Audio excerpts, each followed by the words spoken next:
Avant d'être considéré comme une merveille du monde, le Taj Mahal fut une sépulture, celle de Mumtaz Mahal, épouse de l'empereur Shah Jahan, un prodige architectural érigé en hommage à sa mort. Dans ce récit digne d'un conte, aimer, c'est transformer son chagrin en beauté.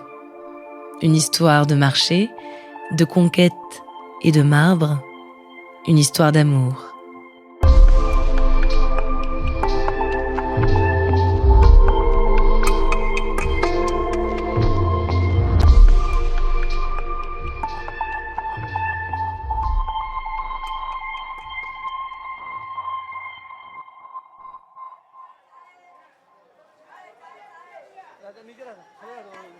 « 1607, Agra, au nord de l'Inde.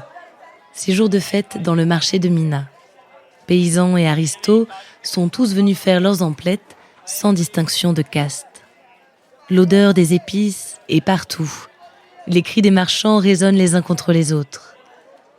Au cœur de ce joyeux chaos apparaît une silhouette.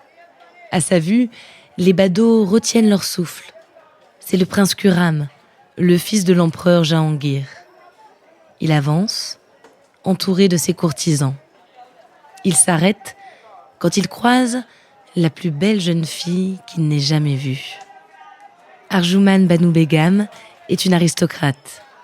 Elle tient un étal de micherie, du sucre de canne brut en cristaux. La légende dit que le prince lui aurait acheté le sucre au prix fort, le confondant avec des diamants. Ce qui est certain, c'est qu'à l'instant où Khurram et Arjumand se regardent, ils tombent follement amoureux.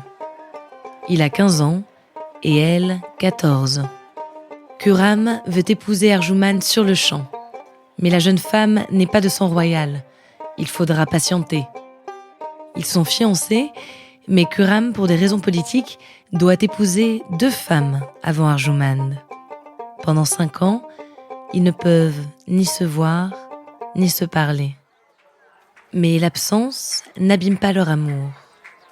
En 1612, les astrologues du palais considèrent le ciel comme favorable. Khurram peut enfin épouser Arjumand. Elle est sa 3e femme, mais elle devient immédiatement sa favorite.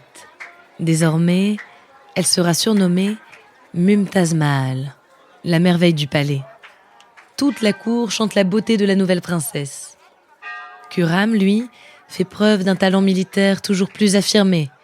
Il multiplie les offensives contre ses ennemis et face à ses victoires, son père Jahangir lui offre un nouveau titre, Shah Jahan, le roi du monde. Son statut de prince héritier est confirmé. Il est couronné empereur en 1627 à la mort de Jahangir. Pour asseoir son autorité, Shah Jahan ne recule devant rien. Il fait exécuter tous ses ennemis et même des membres de sa propre famille. Mais envers Mumtaz, rien ne change. Il l'idolâtre toujours et redouble de douceur à son égard. Elle se rend indispensable en tout temps, car Shah Jahan veut étendre l'empire mongol et multiplie les campagnes militaires et les visites de l'empire. Elle le suit dès qu'elle le peut. On dit même qu'elle le conseille. Mais la tâche la plus ardue de Mumtaz est sans doute de porter leurs enfants. En 19 ans de vie commune, Mumtaz tombe enceinte 14 fois. Mais elle reste toujours aussi belle. En 1630, alors que sa grossesse est bien entamée, Mumtaz accompagne l'empereur en campagne dans le plateau de Deccan. Elle le suit pendant des mois. La fatigue est de plus en plus présente, jusqu'à l'épuisement. En mettant au monde leur 14e enfant, elle meurt. Shah Jahan est à ses côtés. Il l'accompagne dans son dernier souffle. L'empereur est dévasté. Rien ne peut apaiser sa tristesse. Rien ne peut adoucir son amertume. Mais il prend une décision. Mumtaz aura le plus beau mausolée de l'histoire. Un monument si grandiose que jamais on ne pourra oublier l'amour qu'il porte à cette femme. La construction du Taj Mahal commence. Elle dure 22 ans. Le coût des travaux se compte en millions de roupies. 20 000 ouvriers s'épuisent sur le chantier et des dizaines y trouvent la mort. L'édifice de marbre blanc est somptueux époustouflant.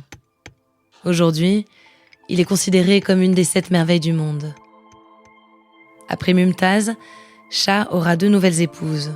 Des arrangements purement politiques. Il ne fera pas d'enfants avec elles. Jusqu'à sa mort, à 74 ans, il restera fidèle à son unique amour. Il pourra contempler jusqu'à la fin ce palais somptueux. Selon les mots de l'écrivain indien Tagore, une larme suspendue à la joue du temps.